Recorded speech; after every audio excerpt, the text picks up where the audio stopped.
Good morning, good afternoon, good evening, good whatever time you're listening to this podcast. My name is James Albarn, and welcome to episode 39 of The Last Line. Thank you very much for joining me. On today's podcast, I speak to Leeds and Hull-based post-shoegaze group bdrmm. Although, as you'll hear in the podcast, the band doesn't actually like to be defined by genre, so apologies to them off the bat for doing just that. They have a new album coming out, and it's out on the 30th of June.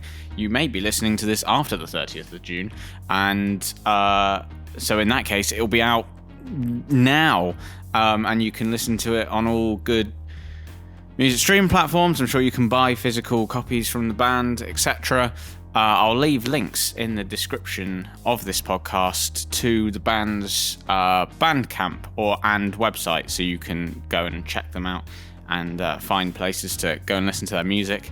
They have a new album coming out. It's called I Don't Know, and it's out on the 30th of June on Rock Action. Rock Action, of course, the record label founded and maintained by the Scottish post-rock band Mogwai, and we will also talk a bit about that later on in the show. So we have 3 of the 4 members of the band joining us on the show, and they'll introduce themselves to you in a moment, but that is Joe, Jordan, and Ryan, and this is my conversation with bdrmm.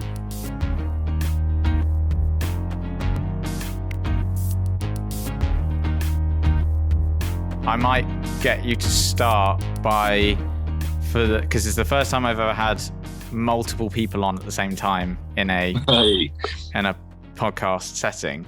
So I think it might be helpful for the listener to know who they're listening to. So if you could just, whose voice matches up to whose name kind of thing. So if you could just, I guess, introduce yourself one by one and what you do in the band, and then we can just go from there.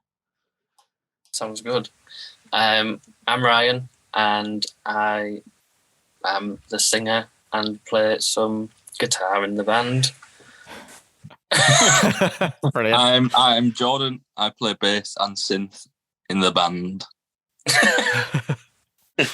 I'm in the band, and I play. I was going to say mostly guitar, but all guitar. Yeah, just when you remember. What about the clarinet? When's your clarinet solo coming, Drew? Occasional shaker and hand clap. Can you actually play clarinet? Can you actually play clarinet? Is that a thing? I can blow into it. But a solo part just comes out the other end. Right. Are you never tempted to sample that in some way and get it on a track? I think you sampled me, Jord. Yeah, I sampled you. I've sampled Joe. Joe, we were in. We played a festival in The Hague, and Joe hit a chair really weirdly, and I was like, "Oh, I'm sampling that." So that's on the record. But I'm not going to tell you which song or where it is. So you have to find it yourself. Do you do that a lot? Do you sample? Do you find yourself sampling random sounds and incorporating them a lot, or is that a unique thing for you guys to do? Not really. I think we started doing it more. The first album was pretty by the book. There was no experimentation really, but me and Ryan have both done the same uni course. Ryan's still there now, and it's just something that they sort of teach as you go along, really, that the emphasis on field recordings and sampling and stuff like that. So it's something that I really got into, and I think Ryan's really into it as well. So it just sort of feeds into the stuff that we're doing, really. A little bit of sampling on the first record. I think there was one time when I was getting a bus back from Manchester after a daft night, and I was sat behind the driver, and he was just talking to his mate on the phone, organising to go to the pub. So on the last bit of Unhappy, you can hear them chatting. Oh yeah, you can. I literally just re-listened to the album on vinyl, the first album, because I've been spending the last few days knowing this was coming up, just listening to you guys on repeat, just to absorb whatever I can, What uni and what's the course involved? Music for idiots, isn't it? You're doing? Yeah. In bands. It's music production, which John did exceedingly well last year, and I thought I'm gonna have a bit of that. Ryan said he's going to do even better, and then scream, laugh in my face when he. I'm going for a 2-2. I'm going for a 2-2, and not the dress. Well, you'll beat my third, sir. Joe, didn't you go to like Leeds Uni proper and you're going to pretend Leeds Uni? Pardon? No, we did the exact same course. We both went to Leeds Beckett Uni. Ryan, but I went to the old campus, and Ryan's got all the fancy new stuff that I didn't get to. I wasn't allowed to touch it because I was labelled destructive. Leeds Beckett Uni seems to come up a lot in like I had Tom Williams on the podcast like a few times now, and he did like an artist in residency thing at Leeds Beckett to like record one of his albums and stuff. That's it. They seem to be pretty on it. Like when I was there, Jeff Barrow came in and did like a talk as well. They just seem to be, and Ken Scott, who did all the Beatles like engineering on the early albums and stuff, was like a resident lecturer there. So I think they're pretty on it with like notable people, really. It's quite nice. Yeah, I got a lecture from one of Utah Saints. So. Wow. Who's winning? 1-0 to Ryan. Are they still going? Are Utah State still going? They do uni lectures now. So in a way, I think they're playing like a Pop World festival. All right. So they're probably one of those like bands that are on the rotation of like those festivals where people go and see like acts from the past. You know, there's like 80s days and stuff like. I know Utah Saints probably aren't 80s, are they? But you know, there's like 80s days. Chesney Hawks. Yeah. Wasn't he on Corrie? Do you find that it's helped, or I mean, obviously you're probably not going to say no, it's been a hindrance, but like, do you find like it's changed the way you approach making stuff now, or is it just those little things that you go, oh, I can chuck that in because that's something that I spent a bit of time doing? Or yeah, I think it just gives you the confidence to try these things out. If you've got like, I don't know, it's just like having a mentor or something, really. Like it's because it's a different course as to like something else. Like there's no exams, it's 100% coursework, and you spend a lot of time with your lecturers, so you just sort of find out what they're into. And when someone's so passionate about something and like helps you start getting into it, I think that's really helpful. And I don't know, it was just something, I think it was something that we've always really strived for in our music. Like we always want to evolve and get better and stuff like that. And I think it was just part of finding a new sound and stuff like that. And I think you get exposed to so much more experimental music as well. So it's just interesting to try and give it a go yourself. Yeah, definitely. I mean, like I'm like a self-taught musician, so like I don't really know.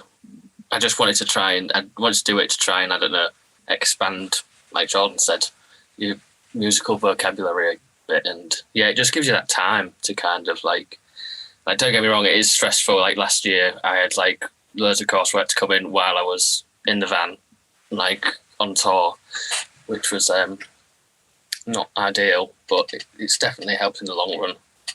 Well, it's interesting because I've been reading a lot of interviews that you guys have done over the like years, and how you're talking about the new album being more experimental and changing up stuff a bit more, and that the first album was a bit more straightforward. But even listening to the first album, whenever was it 2021, 2020? 2020, yeah. I still could hear, there was still like, I could still hear you trying different things in that album. Like it's not a straightforward, just like in like my opinion anyway, it's not like straightforward, like, oh, all these songs sound the same. And I feel like there was still a lot of like trying different stuff throughout the album. And I've seen you talk a lot about how you don't really like being pigeonholed into a genre necessarily. And where do you think that comes from as a band? Whoever wants to take that, I don't know. I think it's just, I don't know. It's just something that I've always thought, like, you'd never ever want to just, even in life, you just wouldn't want people to think, well, I've got everything I have from that person, you know, like we're like all different people, and we've got so much varied interests and likes and dislikes. And one year we could love something, and then the next year hate it. And I think we're always wanting to capture where we are in that scenario. Like the first record is such a good snapshot of us where we were at that time in like 2019 when we recorded it. But I think we've grown so much as people that I think if we did the same thing again and just did a really guitar-y record, I think it would do us a disservice as people to not show who we truly are and what we truly love in music. Yeah, I think like at the time, like when we did the first record, it was it felt like new to us then, and so we probably were putting like quite a lot of different elements, like that were just like guitar or whatever into it. But yeah, with like this record, I just feel like it is, like Jordan said, it's like just capturing us. We've listened to a lot more music. We've developed our like musical taste, I guess, and yeah, lots of stuff has happened. Like we've lived through lots of different events, like obviously the big one, which I won't say, but loads of other stuff that just, I don't know, it kind of like molds your like creativeness. And I guess like no, you never want really two records to be the same, like because that'd just be boring. So like then the next record, you don't know what that's going to be either, and it's just nice to like keep it open ended. So I don't know, you can just always kind of surprise yourself as well as other people. I think we almost went into this last album expecting there to be like very little guitars, really, didn't we? That was kind of at some point the plan, and then guitars kind of got added on as the songs kind of developed and stuff and added to the songs. But there was very much an idea of doing kind of a more electronic synthesizing type of album this time, and a lot more, in terms of drums as well, to be more loops and stuff like that. But I guess the guitars are just part of what we do out there, and found their way to add the extra little bits on. They definitely like now get used differently, I reckon. I think it's just they sound like guitars. Just try not to make them sound like a guitar. That's the thing as well. We've been lucky enough to like be able to get to the point where we can buy new instruments and try new things out. Whereas the first record was, we'd go to the Nave and it was whatever Alex had or whatever we could cobble together. Whereas now we're sort of at a point where we can, if we want to try something new and there's a new piece of equipment that we want to try out, then we can get it and try it. And I think that's the freedom of just being sort of childlike in our exploration of stuff. Like it's been okay that we've tried stuff that hasn't maybe worked in the studio, but I think what we ended up with on the final album is just like a much more clear representation of us as people. I think the first album does have that, but I mean, like we were all really nervous. I mean, like it's the first time. I don't know if you recorded an album before Bedroom Joe, but none of us had never made an album before, and I think just the like being scared of such a monumental task, but we'd done it before, and I think coming back a second time, we knew what it took to get to the end and could have fun with it a lot more. And I think that shows in the inventiveness of the songs and stuff like that. And is there ever a worry? I mean, maybe it's too early to say, right? But is there ever a worry that when you do change up the sound a bit, that you're not going to... I mean, I almost think it's a silly question to start with, to be honest. I was going to say to fit into like what people expect of the band, or to sound like whatever Bedroom sounds like. It's kind of stuck in a way that we've never really fit into any. We've obviously been mates with other bands and stuff, but we haven't really ever fit into any like specific band scene, I don't think. I think it'd be fair to say. So like, I suppose in terms of audience, you do worry that you can alienate some people. I think by like changing label, it was a risk to do that, in the same sense they had quite a loyal fan base. But yeah, it seems to have gone all right so far. Yeah, I was worried about the quite strongly worried about the change up, and obviously because, like Joe said, the label change was obviously going from a label diverted to one genre, I guess. and we kind of got like given by signing with the shoegaze label, we became a shoegaze band essentially. And I feel like now that there will be people that won't maybe enjoy it as much as because they won't be getting like the first record again. But I think you've just got to kind of look past that and kind of just, because as much as you are doing it for other people, you're doing it for yourself as well. And it's like people who want to like go on the journey with you, not to sound like a cliche dick. But yeah, I think the people like that narrow-minded to there.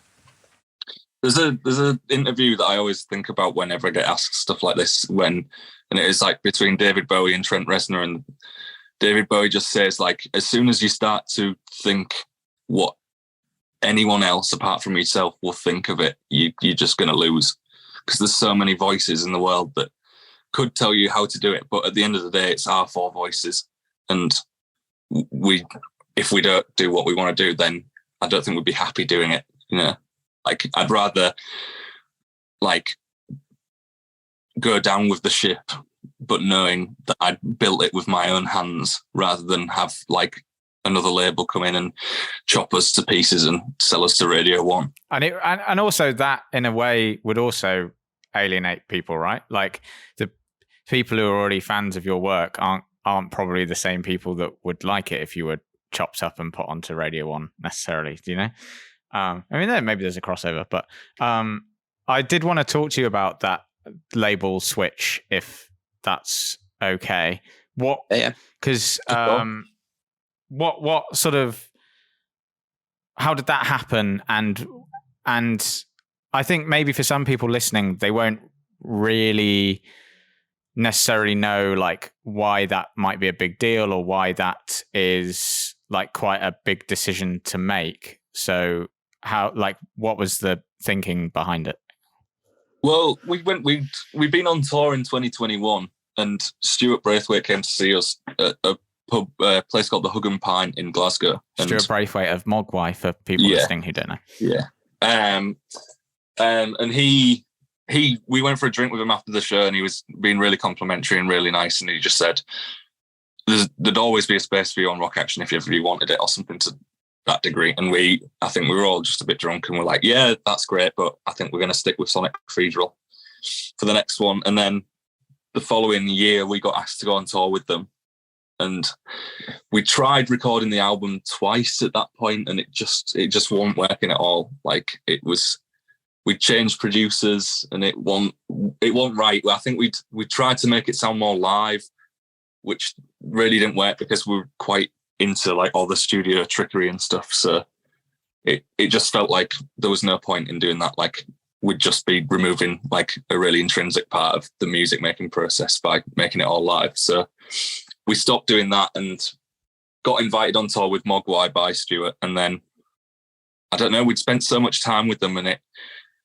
we just thought, I don't know, I think we'd all got so upset about not being able to record the music that it sort of felt like it was the start of the end almost. And then toward the end of the tour, we just all like, we know what we need to do. We'll just go back with Alex and get it done. Like we all sat together and just had a sort of light bulb moment. And then we got asked again by Stuart on tour on the same run, that the offer was still there if we ever wanted to, and he'd love to have us. And I think by that point we'd sort of seriously considered like, we really want to do this as a job. Like this is what we want to do as a living. Like I hate being a chef, and I hate working at Nando's, and I don't want to do this for the rest of my life. So it just became a proper option for us. Nothing against Sonic Cathedral. There was never any bad blood there. We love Nat to pieces, but the logistics of it, like he was a one-man label, and we just couldn't, like, I don't think any of us expected the first album to go as successfully as it did. And like I would be lying if I said we all thought it would go like this, because we didn't. And Rock Action just had the facilities and time and know-how to sort of support us in getting to that next step of making it into a job rather than a dream.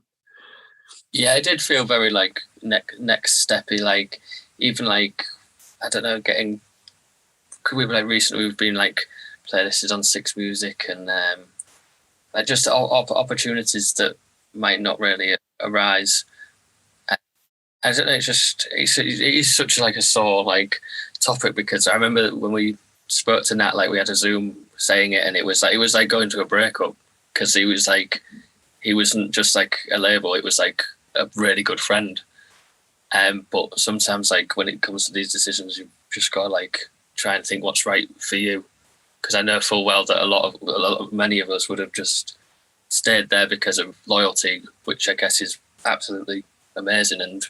But like Jordan said, it's something that like we work hard for and want to like make just continue doing this for as long as we are alive.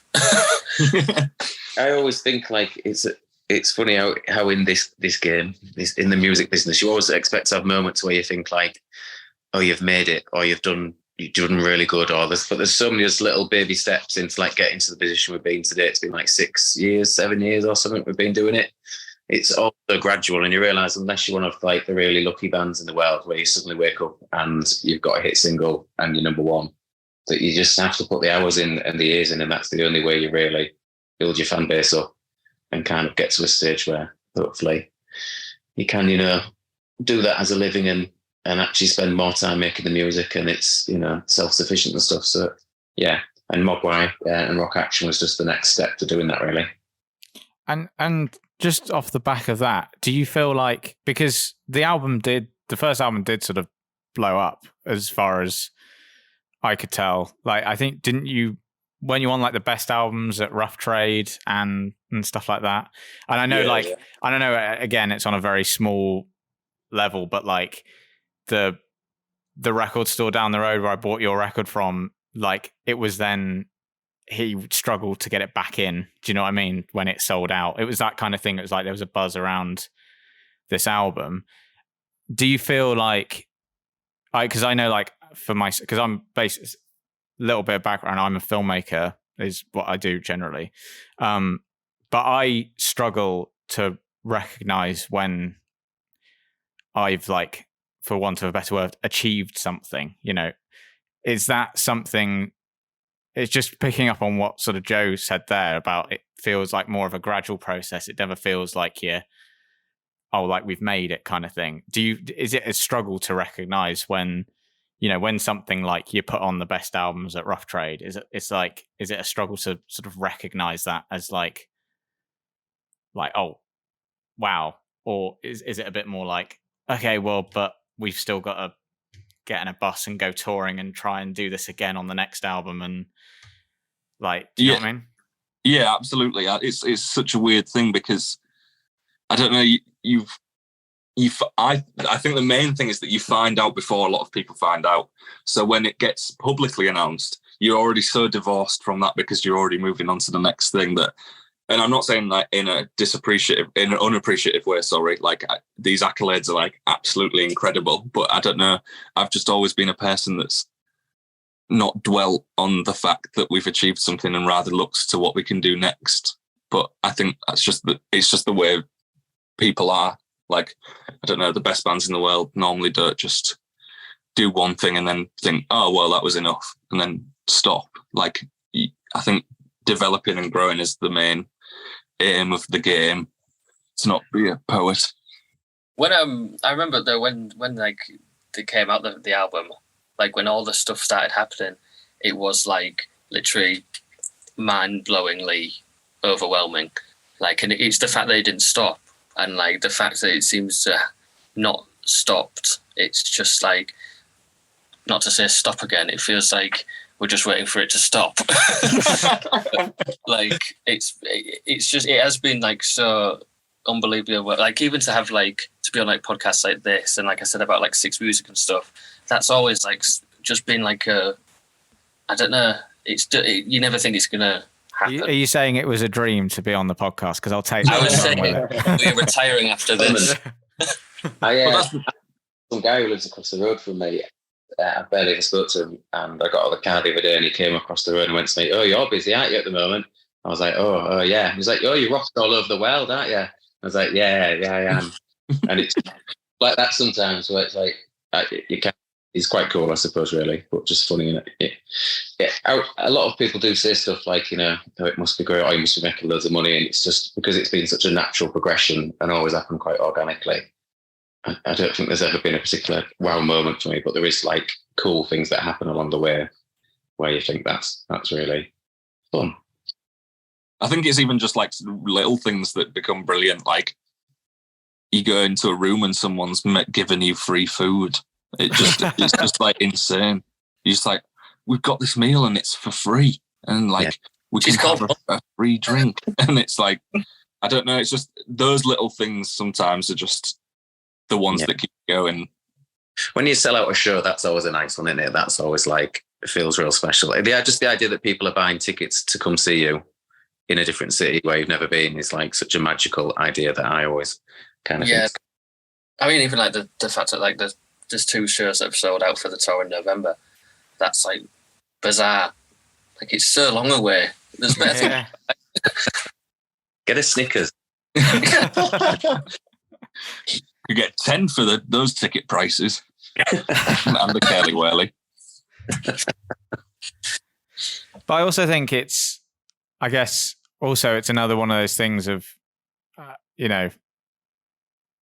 I think I maybe as well, most people don't know sort of what the music industry's like. So I think when people see that you're one of the best albums at Rough Trade, or that you're being played on the radio a fair bit, their expectations of what that means is different necessarily from what the reality is, right? It's because it's still like, we've still got to do a lot of work now. We're not all millionaires all of a sudden. We're not Taylor Swift, So that's the thing. Yeah, it's like it's a brilliant accolade to have, but yeah, it's like still like can't afford food sometimes, and that's scary. But like, and I think that's what people don't understand. Is what Joe said. Like people think you must be making so much money. It's just like, yeah, sometimes. But I think it's just like being really extravagantly self-employed. Like you do this really crazy thing where you're like jet setting by getting on a ferry 1 billion times, but like you go to different countries and it's like it's unbelievable and it's the best life experience. But it's like being the richest poor person in the world. It's insane. To come off a tour and you've made £100 each is like you're buzzing at the end of it that you're not out of pocket. Yeah, exactly. I read someone reposted the other day on Twitter an article that Courtney Love wrote in like, I think it was like 2000 or something. She wrote this article, and I think some things have changed since. I mean, obviously there was no bloody streaming in 2000 for a start. She's still referencing Napster, which fucking made me feel old. But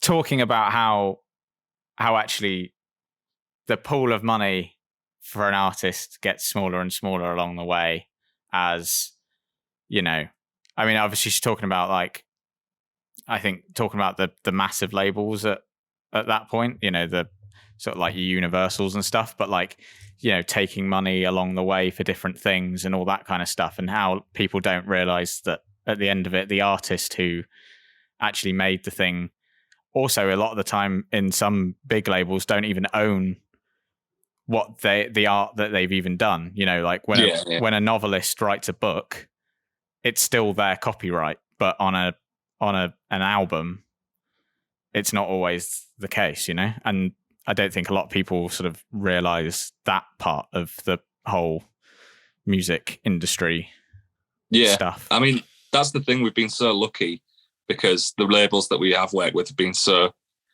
wonderful, and we know on a personal level they wouldn't ever try and screw us over. But people aren't that lucky, and sometimes it's like you're getting stuff dangled in front of your face, which is too hard not to say no to. Like if a big label comes along, well, it's like those got offered some like crazy advance, and it was like, you can have this money, but we're going to get a team of people to come in and make all your artwork.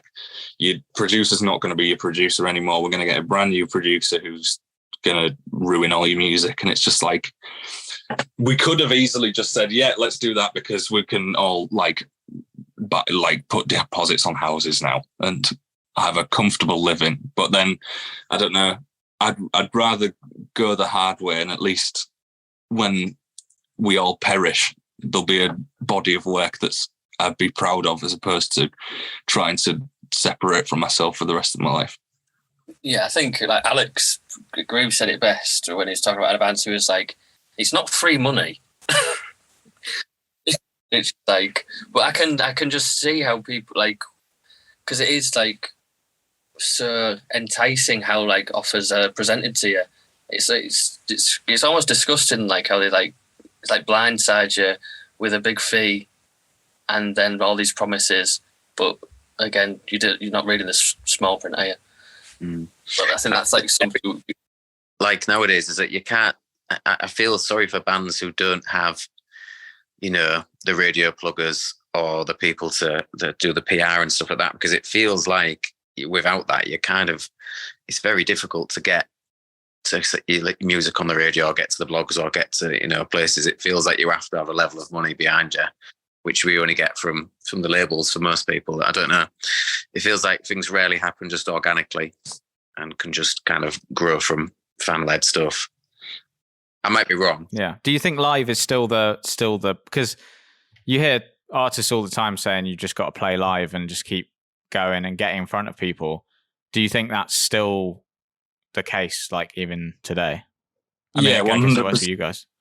I think so. I mean, I think it's just the thing of you putting yourself into more situations where you think like-minded people that haven't heard of you anymore, haven't heard of you before, will see you and maybe like you and tell a friend about it. It's sort of like that in a way. It's so hard to do that with there's no immediacy over the internet, like there's no one there forcing you to do something.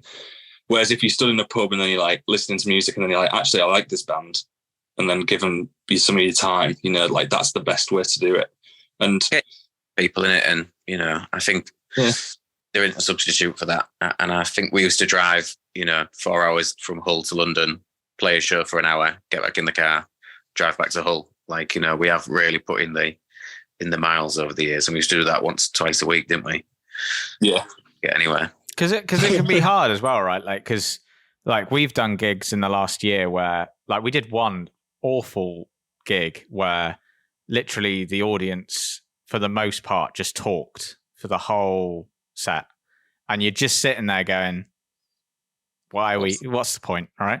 But then one guy came up to us at the end and was like, I loved your music, I'm gonna follow you and all that kind of stuff. And it's like, okay, the gig was shit, right? But we've got one extra person, and it's like that doesn't feel like a lot, and that's quite hard that can be hard to make you continue, because it's like one person, but the more you do that, I guess it starts just multiplying and growing, right?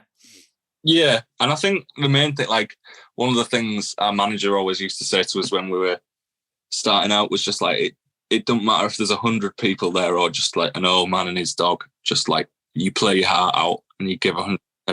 And I think it's an ethos that we've always sort of stood for. We're not if we weren't there to be doing it and giving it our all, what's the point? And we don't want to disappoint people, especially when it's getting to this point when people are paying 15 quid to see us and a pair ticket. That's absolutely insane.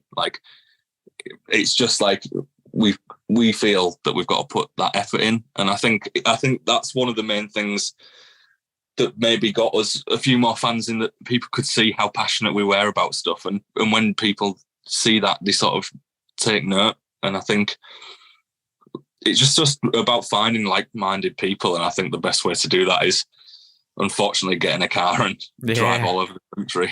But we've met some amazing people along the way, and it's led to so many brilliant opportunities. We've been so lucky, but we have also put in hundreds of hours of effort as well. It's that balance of like drive and look at the end of the day. You are right as well. Like, it is appreciated as an audience member when you can see the band actually want to be there. Like, not to, I mean, they're not listening anyway. It doesn't matter, does it? But I went when I went to a festival last summer and the Strokes were headlining, and he did not want to be there. Like, you could just tell that. And it's kind of like, it's not ruined the Strokes for me, but it is a bit like, it's a bit disappointing, you know? And it's a bit like, and you don't know what's going on. Like, I don't know what's going on in his life or that day, so you can't really judge it by one thing. But I think, I heard an interview where he flagged off the rest of the band and said they recorded the album by emails, and that kind of like, wow. Yeah, I was like, that's not cool. It did look at times they were looking at him a bit like, what's this guy doing? That's the thing though, isn't it? It's like, that's the disappointing part when sort of the smoke screen falls and you're not like a god or anything. Yeah. Like, you're just some guy on a stage that's like wants to just be like probably backstage doing Kirk instead or something.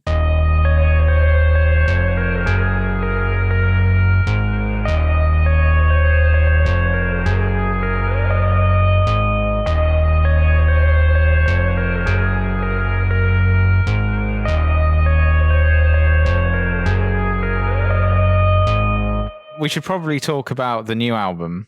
I read an interesting thing about It's Just a Bit of Blood, which was the first single, I believe. There was an interesting thing about when you were talking about writing lyrics and how you decided not to use the words you or I, because you wanted to not make it about one person's point of view, but like broaden it out a little bit more. And and I've heard like Brian Eno say a similar thing about using he or she or they rather than me or you, and how that can change a song. And I just thought that was an interesting idea, and wouldn't mind getting you to talk about it if that's right.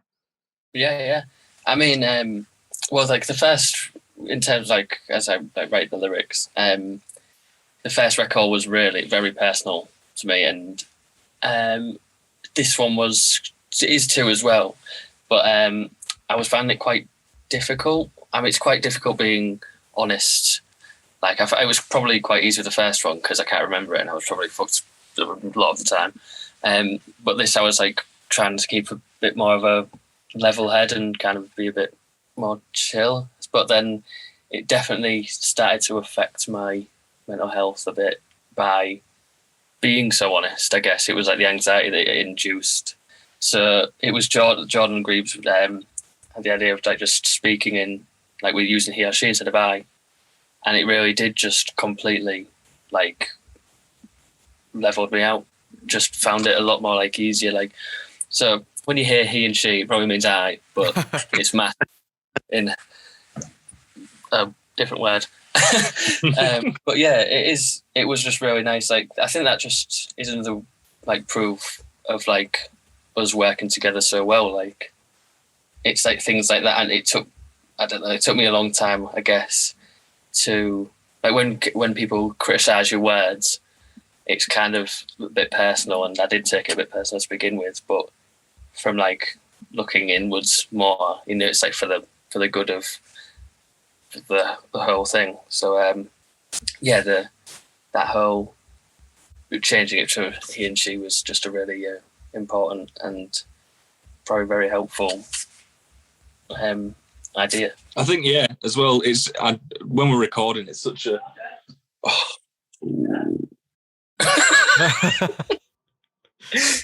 Was that his mum? Is it tea? I think it's tea time. Fucking hell. Just move on. Can you edit that part? Can you edit? I mean, I can. That was the best bit. I think there was a lot of anxiety you went through, weren't there, Ryan, with the lyrics. And I remember when I was at the farm recording, you going in for long walks with your little notepad.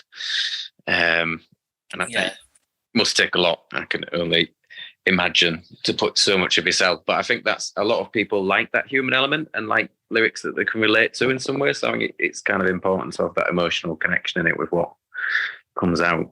Yeah, I think that was the beauty of like meeting in the middle with still speaking about honest and true situations that people can relate to, but maybe more with like masked in ambiguity, so people can still understand it, but in their own way. Yeah, I think that's the thing as well. Like because we've recorded with Alex Greaves for so long.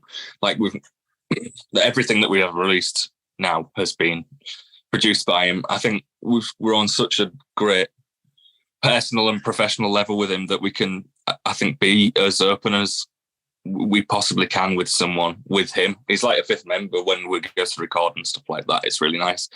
And I think it sort of ties into what Ryan was saying. Like, it's hard to get criticised in the first place, especially when it's about your words. Like, I've never written lyrics and I probably wouldn't want to. So like, but I can see how hard it would be if someone is telling you what to do. But it never comes from a place of like spite or like we think we're better, because we definitely aren't. Like, that's Ryan's field of expertise. But it's when you can see in someone that you know they've got something better in them and they can sort of see it too. Yeah. And how did you start working with Alex? How did that come about? It was Morgan. Yeah. Our manager, Ryan Morgan, I think he'd worked with him in previous bands, and said I think our drummer produced our first EP, and then the EP before that was Ryan on GarageBand, I think, wasn't it? The first it was the first step in taking ourselves a bit more professionally, and again, it cost money at the time, which we probably massively resented, but was a necessary step to actually making good records. And also, Greaves was the first person to ever be like, no, what you're doing is crap, do something different type of thing, which we'd never really had that before. And how do you take that when you first meet someone? It's very hard. I was 16 years old when I first met him, and it was sort of like, shit, like, what the fuck's going on? But I don't know, it's sort of like, the only way I could describe it is like brotherly competition or something. Like, it just got to the point where you just be like, right, I'm just going to be far better than you then. Like, if you just think I'm not going to be any good, then I'm just going to prove you wrong and do far better than you ever expected of us. And I think it got to that point where maybe when we first met him, that's how I felt. And then it's just got to a point where you just, I don't know, so thankful for someone to have the balls to fucking say that to someone they've just met. Like, it takes someone to, you know, chastise you in a way to get the best out of you. And sometimes, like, it's hard to do that. So I'm very appreciative for like him being like that with us, because at the end of the day, you can get lost in it. And I think that's when people start to lose the sense of what the music's really like or should be about, and why, I don't know, like after 40 years, some bands just lose it because they've had like everyone around them just say, yeah, that's great for 40 years. So they just, you know, just pull shit out their ass and put it on a record. But I don't know, it's just nice to have someone that's saying these things not from a place of, again, this is not from a place of spite, but just from a place of knowing that we can all be better. I think also, like, he's wanting to make something that he's proud of as well. Like, it's going to be his imprint on the record, so why wouldn't he push for something to be as good as it possibly can be? Because when we went, we did change producer briefly, and just working with them was so different, because it was like we missed the, like, well, I certainly missed someone telling you something shit. Like, I mean, because I'm not like, I'm not the best guitar player. Like, I'm lucky if I can like get through a full song. Like, I mean, but it was just nice to have. Yeah, you need someone to tell you this shit. Basically. I think it's as well, like, you've us four have been in a room for like with one song for like 20 hours. So you just go completely blind to it. And he's like, he comes in as just a completely impartial and brand new voice. and thinks, well, that section's pretty good, but that section could be twice as long, or you dilly-dallying too long to get into the verse. And it's just like a lot of the stuff that we end up doing is like, we'll take a song in there, do a guide track, and then just chop it into a more manageable song. And I think like that's some of the stuff that happens like after we finish the record is like us relearning how to play the songs again because they've been changed so much. And that's like an interesting thing, and I really enjoy that process. I think for other people might not like it, and I don't know.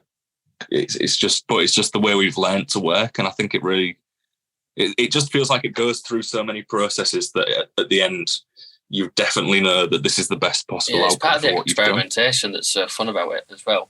Like, because when we go in with the tracks, and then it's almost like now we've got access to all these toys. Like, now let's just supersize them. And also, I can't imagine Greaves has ever said the words dilly dally.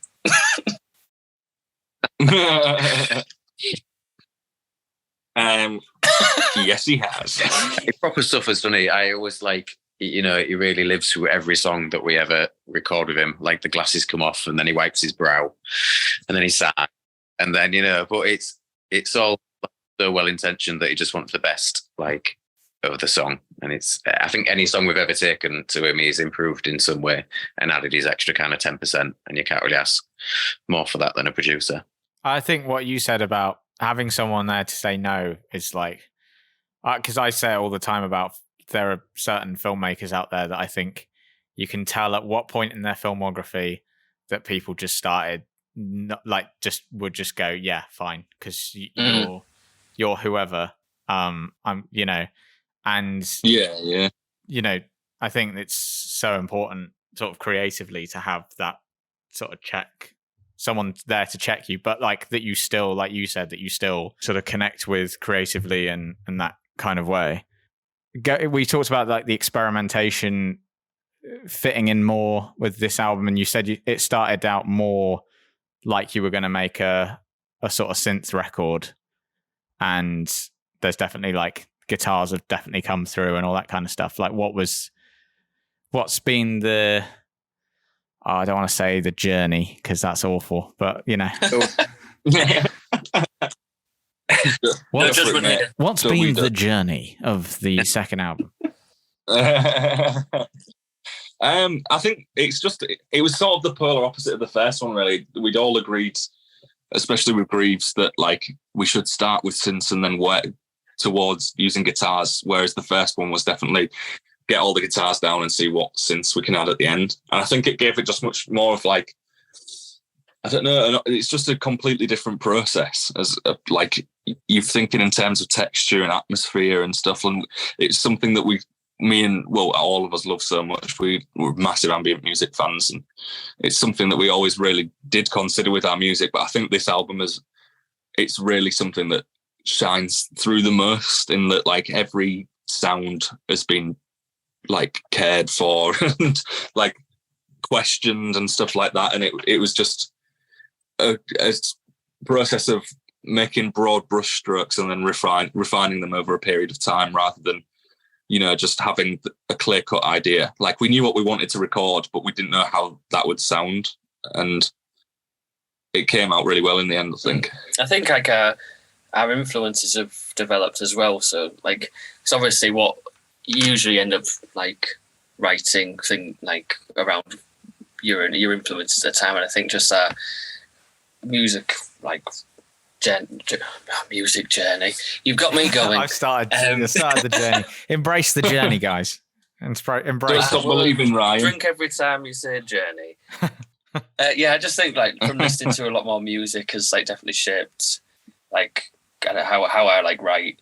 And yeah, like Jordan said, I just think whereas the first record was very I don't want to say Lego, but I did. It felt like we just always see that like second album syndrome thing, that we felt like we've got to prove something now. Like, we're here and then we've got to show what we can do. But it's just like the most fun. Like, it was the most fun. It was definitely very difficult at times. But yeah, no, it's just been a pleasure, and I can't wait for everyone to hear it. I think it's I think that's fun. out. When did And then we get dropped. Did we finish October last year? September last year? Feels forever, doesn't it? Yeah. It's crazy. But that's the thing is, like, as you say, Ryan, it's like, it was always hard, but like, it was never like, it was never hard or challenging enough to be like, I really don't want to do this anymore. Like we loved it. And like, I love playing live, but I prefer being in the studio so much more. Like, it's where I absolutely thrive. Like, I love it to pieces. So I could have done it all over again afterwards. But it's just that thing of, you know, like, we all put ourselves so much into it. And I think, as Ryan said earlier, like, it is that second album syndrome of wanting to prove that, and that's why we probably didn't want to be pigeonholed, because it's, you know, we don't want to be a one-trick pony. We want a long and successful career that's varied and interesting and people love. So, I feel like this is the second step on that road to get into that point. I think as well, like, what a lot of my favourite artists have in common, it's probably, I would imagine the same for you guys, is that you don't necessarily know what you're going to get with the next album. And I think that's always exciting. You know, you look at Radiohead, or like, I was listening to the new Steve Mason album the other day, and you can't, like, there's always something that you can hear them in it, obviously. Like, you know, it's Tom York doing a Radiohead thing, and there's a certain quality that but you don't know from you know, I can never remember the order of the albums, but like, from OK Computer to Kid A to In Rainbows, Amnesia, like, you know what I mean? It's so varied, and I think that's what people find exciting, because you just don't know what's going to come next. And I think you're setting yourselves up to be that kind of band where, you know, that's then exciting. Every you look forward every time to a new thing, right? Because it's like, well, I don't know what they're going to do next. Well, that's the thing, is like, as Radiohead's a big blueprint for all of us, because we're such massive fans, but it's just like, each week a different album's my new favorite one, because of how varied it is. And, you know, like, they've gone through so much evolution and change, and haven't been afraid to embrace that sort of stuff. Like, I'm sure when Kid A came out, it was absolutely incredible, because no one had heard such a mainstream band do something like that before. And I think,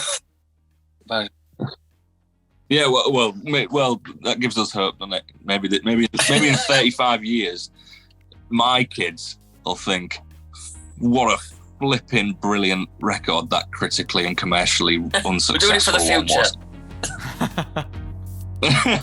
This one, it's like in Back to the Future when he plays that guitar solo. It's just like, your kids are gonna love it.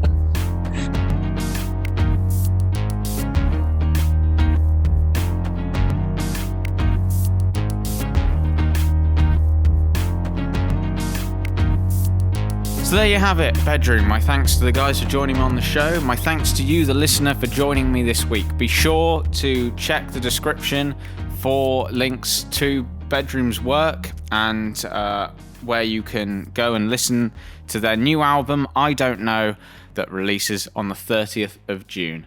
And that's it for this episode of The Last Line. Oh, hay fever is a bitch. Thank you for joining me. I've been James Albarn, and this is The Last Line.